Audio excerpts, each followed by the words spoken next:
Good day and welcome to Nextera Energy Inc. Q3 2025 earnings conference call. All participants will be in the listen-only mode. Should you need assistance, please signal a conference specialist by pressing the star key followed by 0. After today's presentation, there will be an opportunity to ask questions. To ask a question, you may press star then 1 on your touchtone phone. To withdraw your question, please press star then 2. Please note this event is being recorded. I would like to turn the conference over to Mark Eidelman, Director of Investor Relations. Please go ahead. Thank you, Steve. Good morning, everyone, and thank you for joining our third quarter 2025 financial results conference call for Nextera Energy.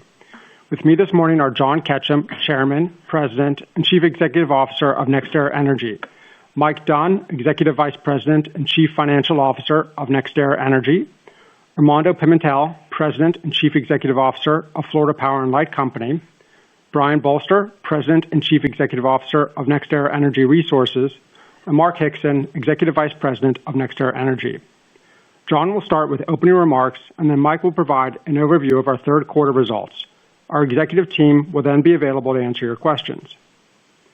We will be making forward-looking statements during this call based on current expectations and assumptions, which are subject to risks and uncertainties. Actual results could differ materially from our forward-looking statements if any of our key assumptions are incorrect or because of other factors discussed in today's earnings news release, and the comments made during this conference call, and the risk factor section of the company presentation, or in our latest reports and filings with the Securities and Exchange Commission, each of which can be found on our website, www.nexteraenergy.com. We do not undertake any duty to update any forward-looking statements. Today's presentation also includes references to non-GAAP financial measures. You should refer to the information contained in the slides accompanying today's presentation for definitional information and reconciliations of historical non-GAAP measures to the closest GAAP financial measure. With that, I'll turn the call over to John. Thanks, Mark, and good morning, everyone. Nextera Energy delivered strong third quarter results with adjusted earnings per share increasing 9.7% year-over-year. In addition, through the first 9 months of the year, our adjusted earnings per share has increased 9.3% year-over-year. The continued strong financial and operational performance at both FPL and Energy Resources positions our company well to meet its overall objectives for the year. America is in a golden age of power demand. The country needs more electricity than ever. New electrons can't get on the grid fast enough. Nextera Energy is uniquely positioned to help lead this pivotal moment for our sector. We develop, build, and operate all forms of energy infrastructure. At our core, we're a development company. We have a world-class platform that enables us to quickly build low-cost generation and electric and gas transmission. We're not just recontracting around existing assets. We're also building new energy infrastructure needed to power America. Our two world-class companies, Florida Power & Light Company and Nextera Energy Resources, are the perfect complement to one another. Day in and day out, we are powering today and building tomorrow. Importantly, we are in terrific position to continue delivering near-term and long-term value to our customers and shareholders. As we discussed with you earlier this month, our long-term earnings growth drivers are extensive, both inside and outside Florida. Simply put, we have many ways to grow across our platform, both this decade and the next. We are excited to discuss this and much more in greater detail with you at our investor conference on December 8th. The Florida economy continues to see significant economic growth, and Florida Power & Light Company continues to make smart long-term investments to serve that growth while keeping bills low and reliability high. We put our customers first, and the results speak for themselves. FPL customers experience top decile reliability that's nearly 60% better than the national average. And typical FPL residential bills are 20% lower than they were 20 years ago when adjusted for inflation. And that's not by accident. FPL's non-fuel O&M costs are 70% lower than the national average and over 50% lower than second best in our industry. And approximately 90% of FPL's power generation comes from the nation's largest gas-fired fleet and 4 nuclear units. This baseload power is the backbone of our system, giving us the flexibility to meet our customers' needs with the lowest cost forms of energy right now, solar and storage. Remember, a robust gas and nuclear fleet means we don't necessarily need nighttime electrons. We need more low-cost electrons to meet our daytime peak, which is why solar and storage are the perfect complement and choice for FPL's system and customers today. FPL is also preparing for the future, which will require even more baseload gas generation and perhaps further down the road, nuclear generation. And it's all happening in a state that needs more electricity, not less, just like America. Florida is one of the nation's fastest growing states and the world's 16th largest economy. It's why FPL plans to invest approximately $40 billion over the next 4 years in new, all-of-the-above energy infrastructure, including 5.3 gigawatts in solar, 3.4 gigawatts in battery storage, and a gas peaker plant that is pending regulatory approvals. We look forward to continuing the successful multi-decade approach of adding low-cost generation to meet Florida's growing need for power while also increasing reliability and keeping customer bills low. This approach is at the heart of our new 4-year rate proposal.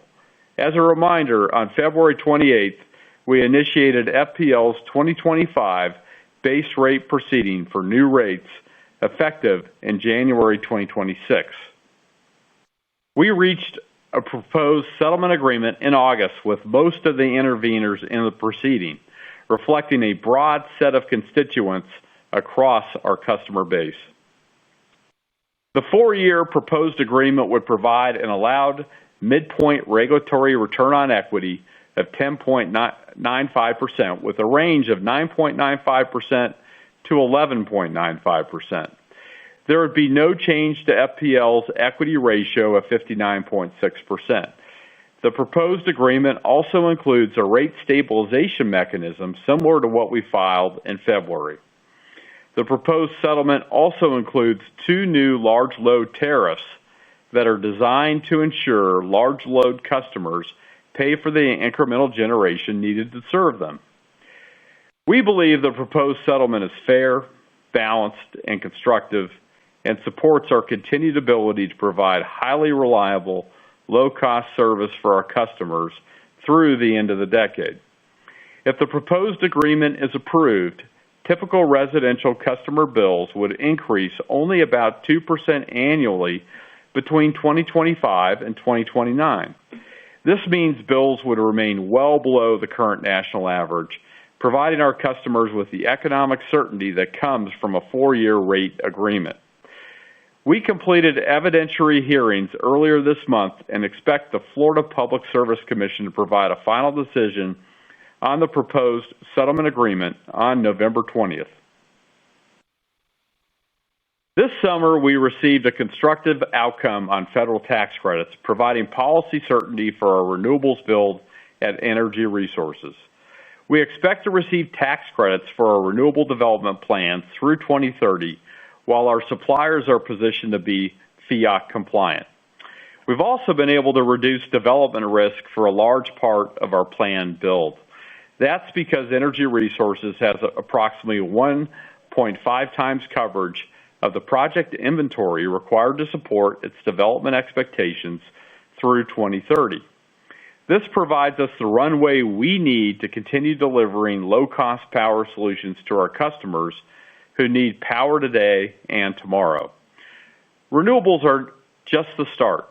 We also plan on delivering power through battery storage, gas-fired generation, and nuclear.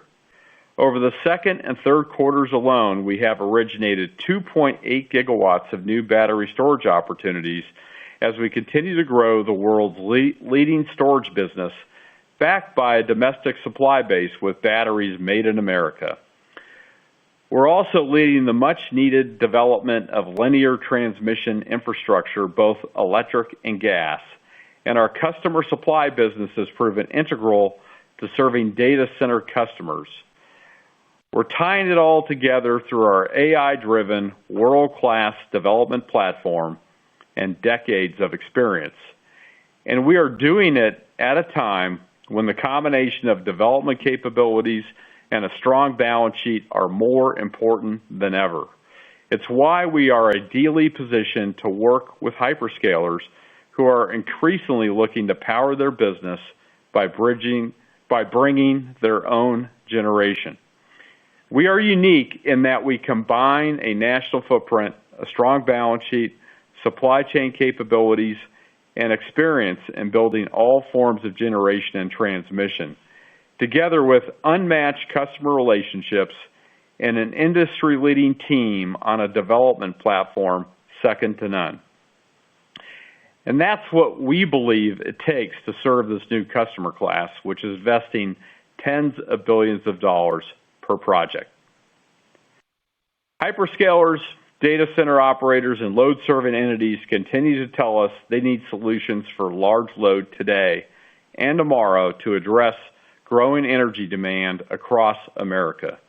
As a leader in serving this demand, I am pleased to announce that we have entered into a 25-year power purchase agreement with Google that, pending regulatory approvals, enables us to recommission our Duane Arnold Energy Center nuclear plant in Palo, Iowa, just outside of Cedar Rapids. The 615-megawatt plant is just the beginning and will help power Google's growing cloud and AI infrastructure in Iowa once it returns to operation, which we expect to occur no later than the first quarter of 2029 and perhaps as early as the fourth quarter of 2028. Duane Arnold shut down in August 2020 after safely and reliably serving eastern Iowa for decades. And because we carefully and methodically went through the decommissioning process, we have confidence in the investment required to restart it. During our evaluation of recommissioning Duane Arnold, we collaborated closely with the plant's minority owners, Central Iowa Power Cooperative, known as CIPCO, which provides power to the local community, and Corn Belt Power Cooperative. As part of that collaboration, CIPCO will purchase 50 megawatts of the plant's output on terms and conditions consistent with the Google PPA, and we have signed definitive agreements to acquire CIPCO and Corn Belt's combined 30% interest in the plant, which will bring our ownership to 100%. Restarting Duane Arnold marks an important milestone for Nextera Energy. Our partnership with Google not only brings nuclear energy back to Iowa, it also accelerates the development of next-generation nuclear technology. With the support of the Trump administration, Google and Nextera Energy are creating more than 1,600 jobs and adding more than $9 billion to the local economy, creating a win for the U.S., a win for both companies, and a win for Iowa. As a demonstration of the pride of working at Duane Arnold and for Nextera Energy, a significant number of Duane Arnold's previous workforce are looking to return to work at the facility. And our team working to recommission Duane Arnold includes many of the same employees who decommissioned the plant 5 years ago. Beyond the nuclear plant, we have ample land available to provide additional power and capacity solutions, including battery storage, to support data center build and potential future expansion. As part of the agreement, Nextera Energy and Google have also signed an agreement to explore the development of advanced nuclear generation to be deployed in the U.S., which will help power America's growing electricity needs. Of course, to move that forward, we'll be certain to appropriately mitigate and limit our financial exposure as new nuclear technologies continue to advance. We expect Duane Arnold will be eligible for a nuclear production tax credit with a 10% energy community bonus. And once restarted, we expect Duane Arnold to contribute up to 16 cents of annual adjusted EPS on average over its first 10 years of operation. Duane Arnold is one example of data center hubs we are developing across the country. When you put it all together, our opportunity set is not contained to a single utility service territory. Nextera Energy has a national footprint. We serve America and have relationships with all types of customers, including cooperatives, municipalities, and utilities of all sizes looking to attract data center load to their service territories. We are committing to building new infrastructure and building energy for our customers where and when they want it. And I believe there is no team and no company in this country with a comprehensive set of skills and balance sheet better positioned to get the job done. Bottom line, we have many ways to grow, and we remain well positioned not just for the rest of the decade, but into the next decade as well. We look forward to sharing many more details with you in December. With that, I'll turn the call over to Mike to walk you through detailed results from the quarter. Thank you, John, and good morning, everyone. For the third quarter of 2025, FPL's earnings per share increased by 8 cents year over year. The principal driver of this performance was FPL's regulatory capital employed growth of approximately 8% year over year.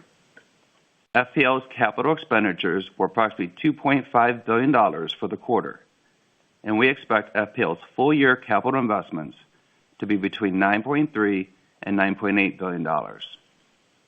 For the 12 months ending September 2025, FPL's reported return on equity for regulatory purposes will be approximately 11.7%. During the third quarter, we reversed approximately $218 million of reserve amortization, leaving FPL with a balance of roughly $473 million. Looking forward, we expect to use a portion of the remaining reserve amortization balance for the remainder of the year. FPL's third quarter retail sales decreased 1.8% from the prior year comparable period due to milder weather. On a weather normalized basis, from the prior year comparable period, retail sales increased by 1.9% due to an increase in customer growth and underlying usage. Now let's turn to energy resources, which reported adjusted earnings growth of approximately 13% year over year. At energy resources, adjusted earnings per share increased by 6 cents year over year. Contributions from new investments increased 9 cents per share, primarily driven by continued growth in our renewables portfolio.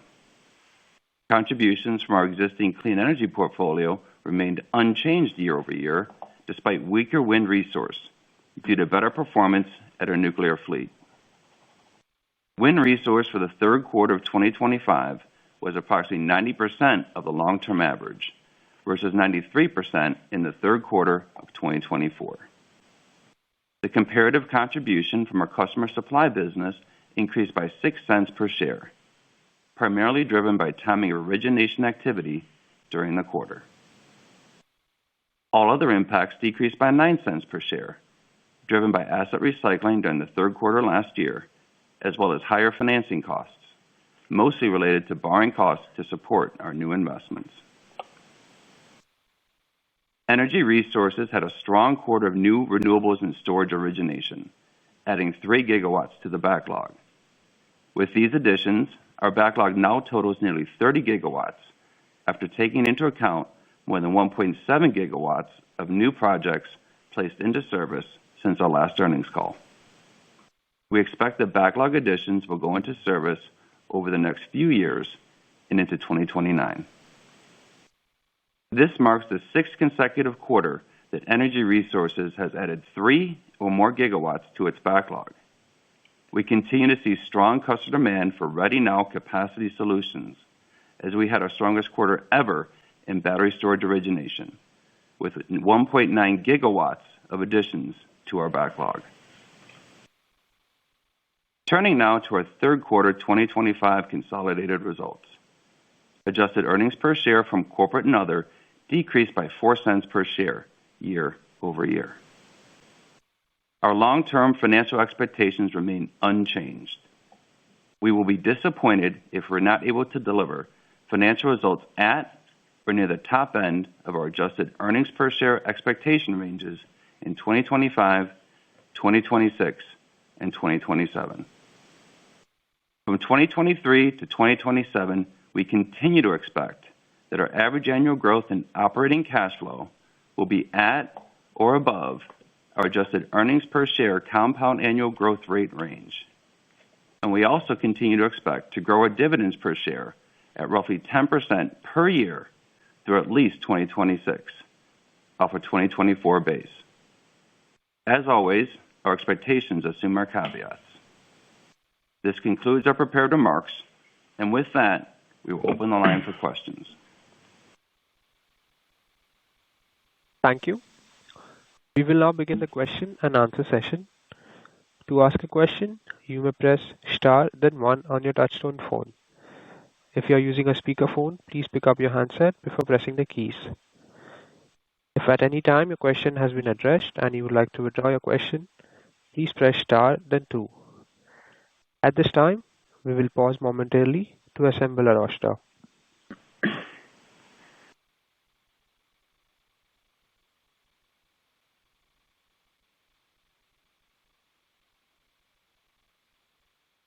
The first question comes from Steve Fleishman with Wolfe Research. Hi, good morning. Congrats on the Duane Arnold news. Maybe just on that topic, John, can you give us any sense on what the cost of restart might be and also the buy-in price of the 30% that you're buying in of Duane Arnold? Thanks.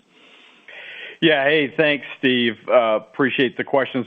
So first of all, just the sensitivities. We're not going to go into the capex number, on this call, but needless to say, we feel very good about our ability to build this, to recommission Duane very efficiently. The plant's in great shape.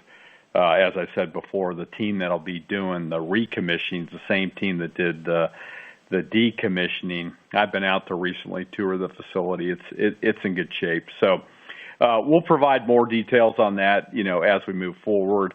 On your second question on the 30% buyout of SIPCO in Corn Belt, it's really pretty straightforward. I mean, that buyout was done in exchange for us assuming their decommissioning liability. It's pretty much that straightforward. And from our standpoint, we have more than ample decommissioning funds that had already been set aside. So I think it's attractive for us. I think it's attractive for SIPCO and Corn Belt as well. Win-win for all parties involved. Okay. And then one other question, different topic. It was great to see another 3 gigawatt quarter add, but there was a gigawatt remove from the backlog. Could you maybe just talk about that 1 gigawatt removal and what's driving that? Yeah, absolutely, Steve. This is pretty straightforward. So, as you said, we added 3 gigawatts. I mean, another really strong quarter of origination, and we are just seeing a lot of demand for renewables and storage in the market. And remember, so out of that 3 gigawatts, we put 1.7 gigawatts into service in the quarter. And really, I think what you're referencing is the 900 megawatts. Let me just break that down. So we removed 650 megawatts from backlog, which was pretty conservative by us. I think we're pretty conservative on how we manage the backlog. We did that, for various development reasons, and this is really on some smaller projects that we're continuing to manage as we move forward. I think we're going to get it all back in 26 and 27 on that 650 megawatts. So it'll just come a little bit later. And then there was another 250 megawatts that we just had a little bit of a permitting delay on. So we're just shifting that from 25 to 26. And when you put that 900 megawatts together, it's what, call it 1/30th of the backlog, but feel good about getting all of that back. It just comes a little bit later in time. Otherwise, had you included that, we would have been at the bottom end of the 24-25 range. And, I think as investors saw, we've reaffirmed our expectations through 27, including the fact we'd be disappointed not to be at the high end of the range. And so, these moves really just don't have any impact on our ability to meet our financial expectations that we've communicated to investors. And as you look out, a lot of positives to see in the backlog. I mean, 28 and beyond are shaping up unbelievably well. We just got a great head start on those years. So, overall, we're in really, really good shape where we sit now. And I have no concerns about where the backlog sits, and it's as strong as it's ever been. Okay, thank you.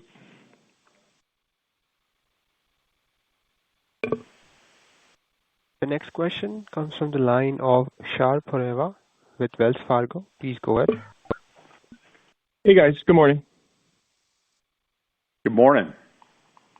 Good morning, John. John, I know you kind of mentioned to Steve you didn't want to get into the actual CapEx numbers of Duane Arnold, but let me try to maybe ask it a little bit differently and just get into the qualitative part of the plan. I know there's obviously a bogey of $1.6 billion for a Pennsylvania plant that's kind of under budget now.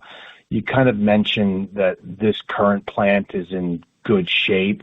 Can you just maybe directionally talk about what you're seeing with that plant and how we should view it without going into the numbers? Yeah. Hey, thanks, Shar. Hey, Shar, welcome back, by the way. Great to have you back. Thanks for having me back. Yeah. It's great to hear from you. So, sure. I mean, I'll just kind of, without going into the numbers, again, we've spent a lot of time going through Duane Arnold, a lot of diligence. And I'm going to go back to what I said before, having the same team that did the decommissioning, leading the recommissioning is an enormous advantage because folks know exactly what was done. And so the plan that we have a lot of certainty around, right? And so I think, the scope is pretty well defined and we know what needs to be done. The facility, is like I said, in really good shape. I mean, when I went through it, it was like we just kind of put a lock on the door and got the keys out and opened the lock back up, and then we're going back through it. And there's so obviously some work that has to be done to bring the plant back online. But the plant's in good shape, and we feel very good about our ability to execute against what's in front of us. Fantastic. And then, John, just one last one is just, I guess, given the lack of additional nuclear sites to kind of repower for you guys, do you see kind of the next wave of deals moving to CCGTs for energy resources?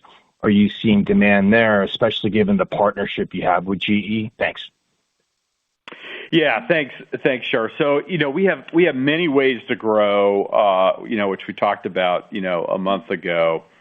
And, I'll talk more about those in a minute. But one of those ways to grow is through new gas-fired technology. Nobody's built more gas-fired generation in this country in the last 20 years than Nextera has. And so we've got a lot of experience at it. And we're really a natural to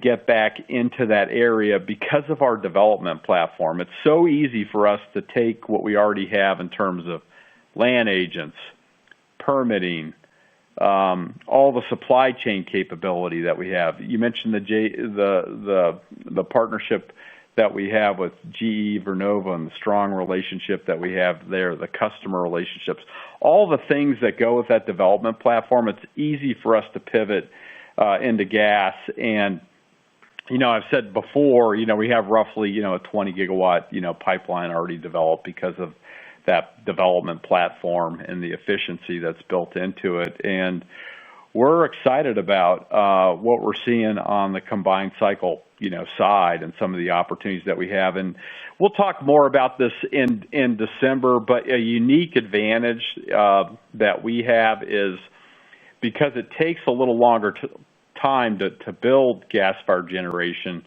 call it 4 or 5, 6 years. A huge leg up that we have that we haven't talked as much about, and again, we'll focus on this in December, is all the renewables and storage that we have. And so when data centers want to get online now and quickly, and they want to secure a load interconnect by bringing their own generation, we can accommodate that because we have the solar and the storage that's ready to go, and then the gas can come behind it. So we're in a bit of a unique position there in terms of our ability to really kind of hook and anchor data center build out as we position our portfolio for these larger scale data center build outs. We call data center hubs that can be followed on by gas, maybe SMR technology, going back to the collaboration nationally that we have with Google. So just a lot to be excited about.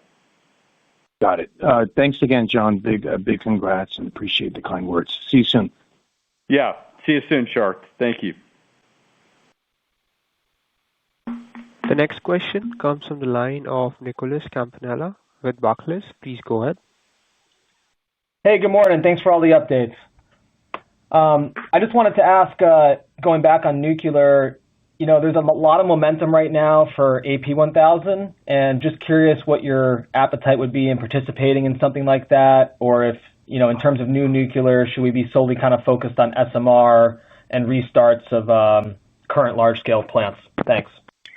Yeah, I think for us right now, I mean, we have Duane Arnold that we talked about. We have Point Beach. We have Seabrook. We have, we'll be turning our attention to those two facilities as we optimize. But one thing that's really exciting is that we probably have 6 gigawatts of SMR capacity across those 3 sites. Not to mention, back to the development platform, and we are a nationwide development company, right, that has a national footprint. So we also are looking at, greenfield sites as well, going back to that anchor point around having existing generation ready to go that can accommodate phase 1, 2, 3 of a data center build out as we wait for gas-fired generation to come or SMR technology to come, behind that. And we're doing a lot of work around SMRs, and we'll talk more about in December. But I also want to go back to what I said about SMRs, which is that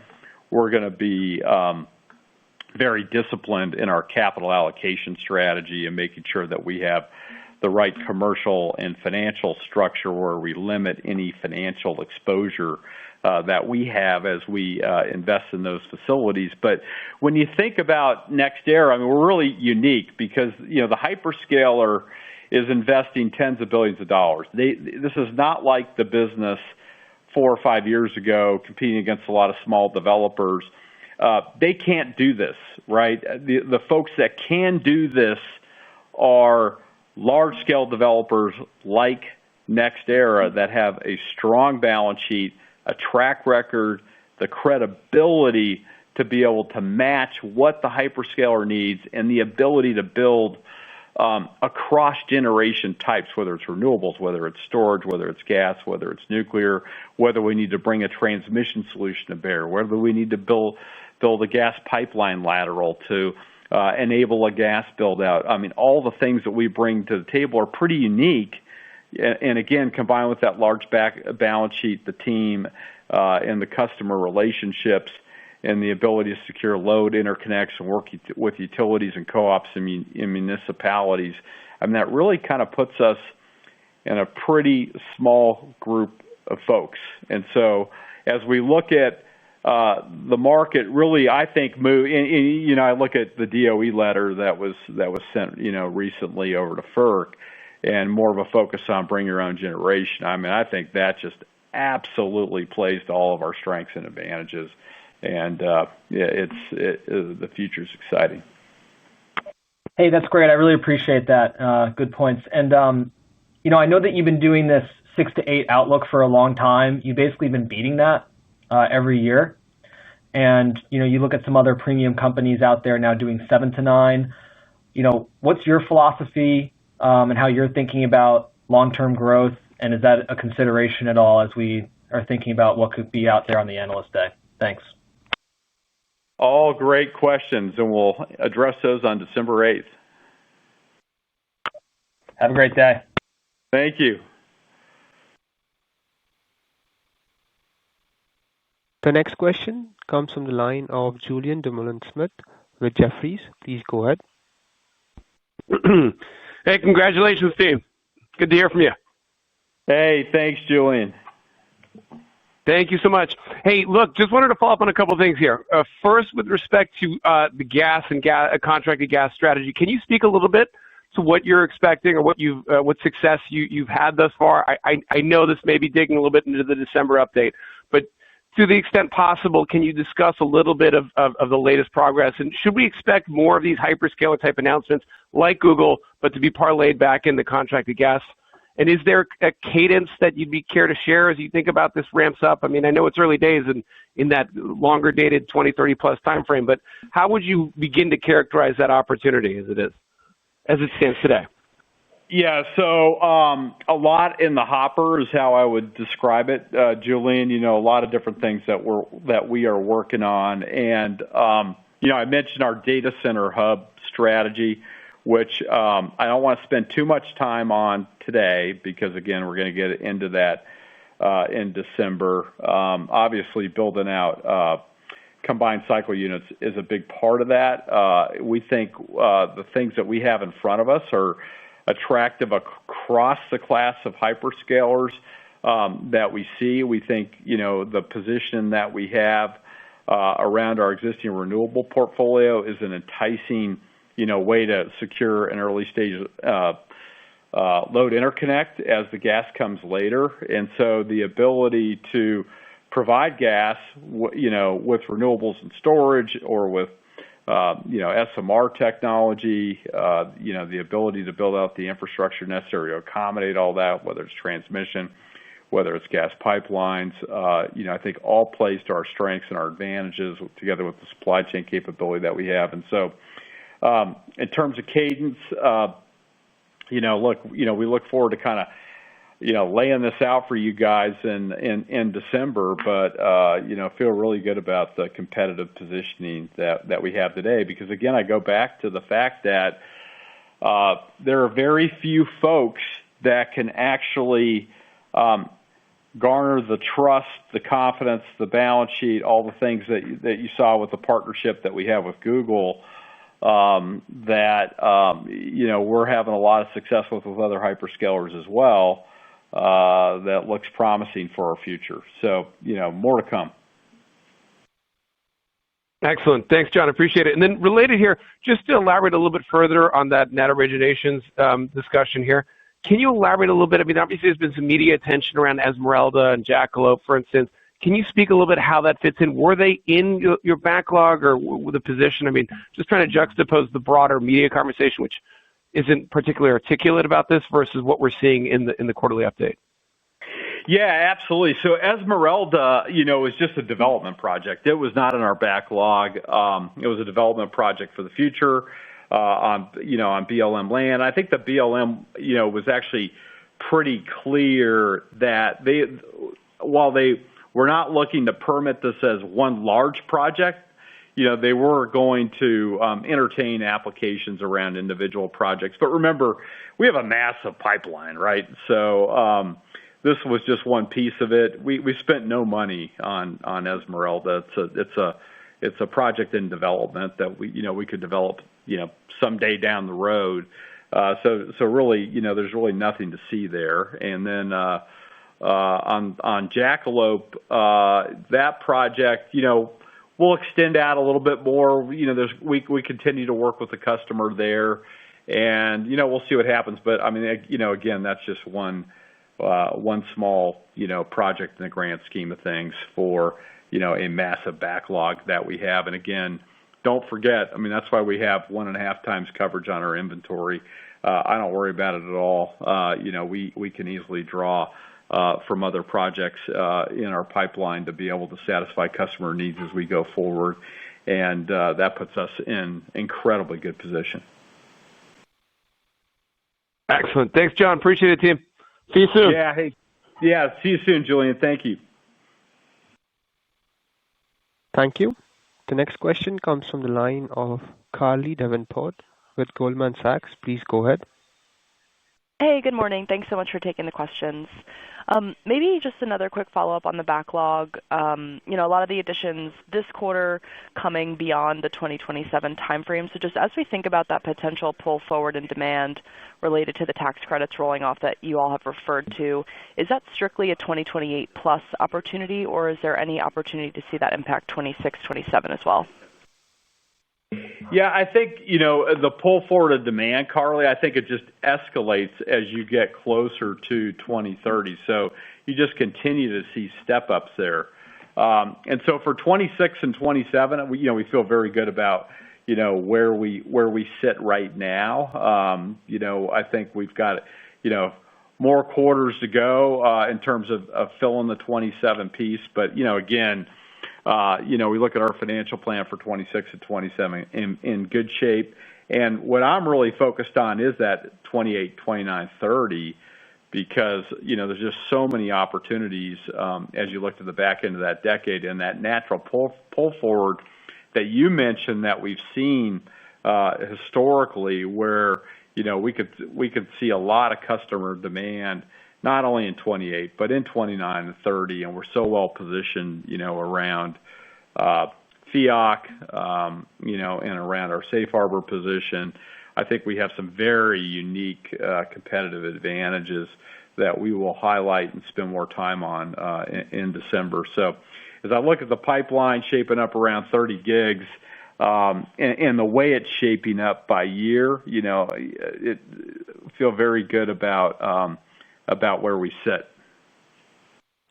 Great. Thank you for that. And then maybe just back on Duane Arnold, the 16 cents of average accretion that you mentioned in the first 10 years of the PPA, is there any color that you can provide on the cadence or if there's significant variability year to year that we should be thinking about? There is not significant variability year to year. The reason we said that is remember there's refueling outages for nuclear. And in refueling years, it's not that significant of an impact, but it moves around a little bit around refueling outages. So that's why we use that language. Got it. Great. Appreciate that. Thank you. Next question comes from Bill Appicelli with UBS. Please go ahead. Hi, good morning. Just going back to follow up on Carly's question around the pull forward, and just maybe you can speak to the development capabilities, right? You sort of been averaging around this around 3 gigs a quarter and the low end of that. Where can that go potentially in terms of just from a capability supply chain perspective? Well, we're really well positioned on our not only on our supply chain and the things we've been able to do around batteries and the supply chain, positioning we have around the rest of the parts and equipment that we plan to purchase. You guys know well. I mean, transformers, electric switchgear, other parts of the supply chain. I mean, I think that's going to create a natural competitive advantage, which goes with having a strong balance sheet and a world-class supply chain capability as we go into 28, 29, 30, that uniquely positions us for the opportunity that could come there, right?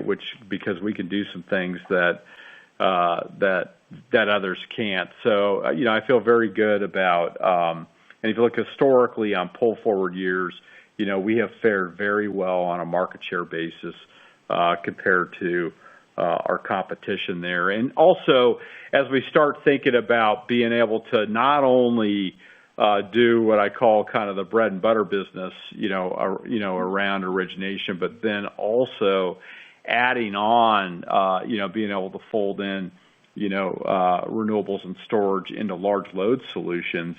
As I've mentioned a couple times on this call, I mean, it's really an incremental opportunity that we haven't had before as you think about serving that large load customer. So the demand pull forward is something that we're obviously very focused on and have positioned the business around, and I think we're going to be uniquely capable and positioned to capitalize on the opportunity it's going to bring.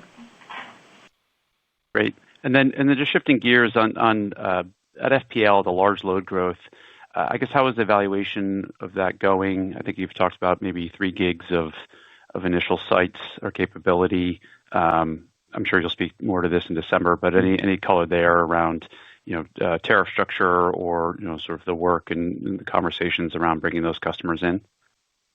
Yeah, I'll turn that over to Armando. All right. Thank you. Good morning. So, we've got a couple of tariffs that are up for approval at the commission that we are going to hear about on November 20th. Regardless of that, we've had folks that have been pinging us all year on availability of getting onto our system. When can they get onto our system, and so on. So we are no different at Florida Power & Light than many of the utilities that you guys follow around the nation. These hyperscalers and these data center operators are looking to figure out where they can plug in and how quickly they can plug in. I think what John and Mike Dunn have mentioned before is that this is a potential opportunity at FPL later this decade. And I think for now that's right. That could certainly change. But we are spending a lot of time doing engineering studies for everyone that you could imagine, and we hope that the environment here in Florida is one that the hyperscalers and data center operators will come to embrace. I mean, why not? We've got a great system at a low cost, so we feel really good about it. All right, great. Thanks for the time. The next question comes from the line of David Arcaro with Morgan Stanley. Please go ahead. Oh, great. Hey, good morning. Was wondering if you could talk about how renewables are interacting with data centers, especially over the next couple of years for projects that you've been working on. Was curious if there's any percentage of power needs that you find are typically covered by renewables when you're powering data centers. Are you seeing any co-location opportunities, and how does battery storage get involved? So curious if you could give kind of a sense of the typical relationship or design that you're seeing there. Yeah, David, what we're seeing there is, data centers want to get going immediately, right? And so they want to build out the initial phases of their campus, which, could end up being 1,000, 3, 4, 5,000, acre campuses. Every 1,000 acres is about a gigawatt of capacity. But as they think about permitting and constructing their facility, I mean, the first thing they're looking for is a load interconnect. And, a lot of parts of the country, in securing a load interconnect, you've got to bring your own generation. And so what's unique, I think, about what we can do around renewables is we can get them over the hump over those first, few years of being able to identify a site, being able to identify a generation solution that's sufficient to get them that load interconnect, whether it's through a combination of renewables or renewables and battery storage. We've seen that, a number of places. We've also seen the ability to leverage like Grid Alliance, where we can do upgrades on a system that can actually free up additional megawatts needed to secure that initial load interconnect. But that's the key. You got to get the load interconnect to be able to take the power off the grid to be able to satisfy the initial phases. And many of the load serving entities are saying, well, bring your own generation to make that happen.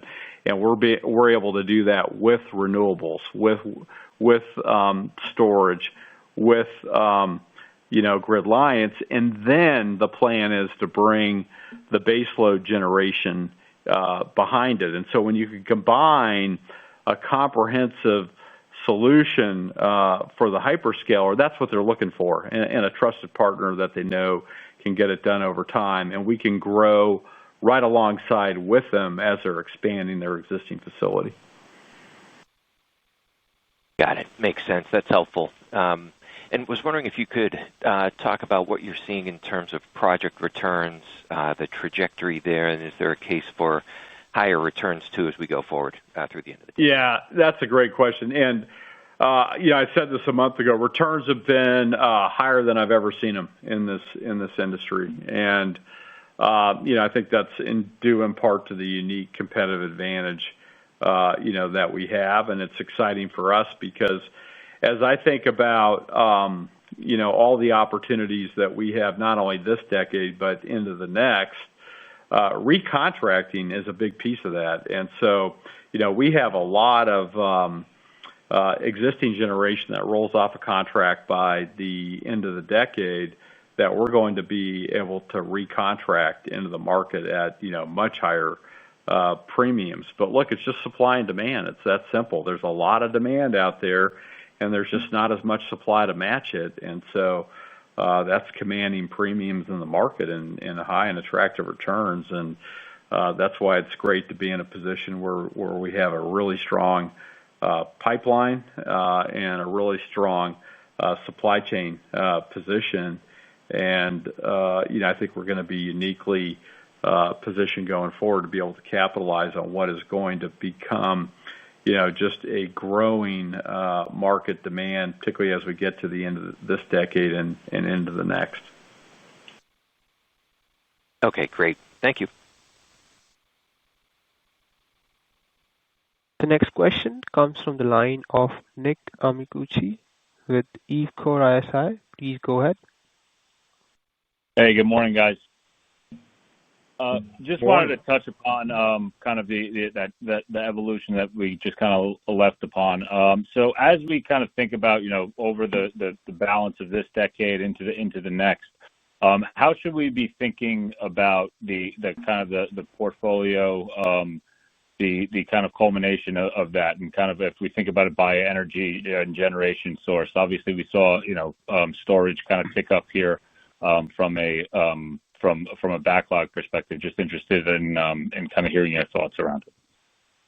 Yeah, I mean, so as I think about the next decade, we've always had Florida Power and Light, and Florida Power and Light, benefits from being, in fastest growing state in the United States, 16th largest economy, in the world. Strong growth as we accommodate all that population that continues to move into Florida. Don't see that slowing down, next decade. But as you think about our regulated businesses, it's not just, what I call kind of the base load Florida Power and Light. It's the large load with the large load tariff that we have not, had before.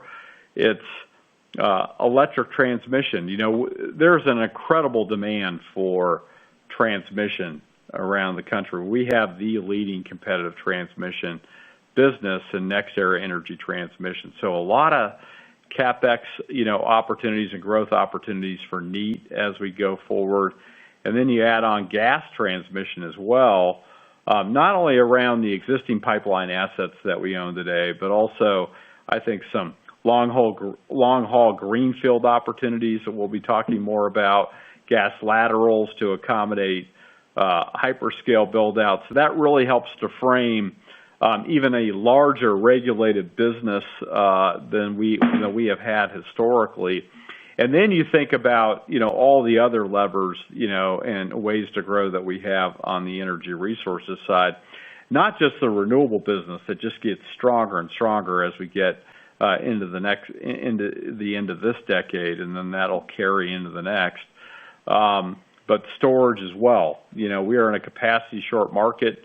Storage is economically advantaged. It's flexible. It can be built very quickly, in 16 to 18 months, whereas gas-fired peakers take 4 to 5 years, in many cases. So very flexible, very low cost. and we are the world's leader in storage and have a unique position with our battery supply agreement that's all domestic and is de-risked from a FIOC standpoint. And then I think about nuclear, the agreement that we announced today, not only around Duane Arnold, but the collaboration around advanced nuclear nationwide, all the opportunities we have around Point Beach, we have around Seabrook, and then greenfield advanced nuclear build out, and then gas-fired generation as well, having been the leader in gas-fired generation development over the last 20 years, leveraging the development platform that we have today, the 20 gigawatt pipeline that's in place. And then you combine all those capabilities into serving the large load customer, which really, as I said before, creates a unique position for us when you combine all the capabilities we have around generation, all the capabilities we have around electric transmission and gas pipelines, and also our customer supply business. Because remember, whenever you're trying to secure a load interconnect, you've got to have a retail energy capability to get that load interconnect from load serving entities. The customer supply business, plays a very important role.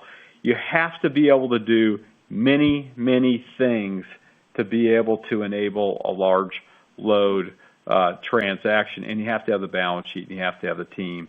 And we also have a 50-state footprint to be able to execute, against that, which is really, really unique, given that we've been doing that for 20 years. And then the recontracting opportunity that I mentioned before, we have a massive long power position that becomes open as we get to the end of this decade. And then all the, artificial intelligence things that we're doing, to really help drive efficiencies and cost savings, across the business and revenue opportunities for us as well. So you put all those pieces together, we are in really good shape post 2030.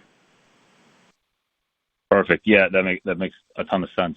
Then just one last quick one from me too. As we kind of think about now, obviously just topic du jour with Duane Arnold and the potential restart. How are you guys seeing the nuclear fuel supply chain kind of shape up as we kind of think about it going forward? Just knowing that Russia's going to be coming offline from an enriched uranium capacity in 2028. Yeah, I think the U.S. government's very focused on that. The industry is very focused on that, and we've been very disciplined in terms of how we secure our long-term fuel going forward. So I feel good about where we stand. We baked into our numbers that we gave you on Google. Our position around where nuclear fuel sits today. Great. Thanks, guys. Thank you. This concludes the question and answer session. The conference has now concluded. Thank you for attending today's presentation. You may now disconnect. Thank you.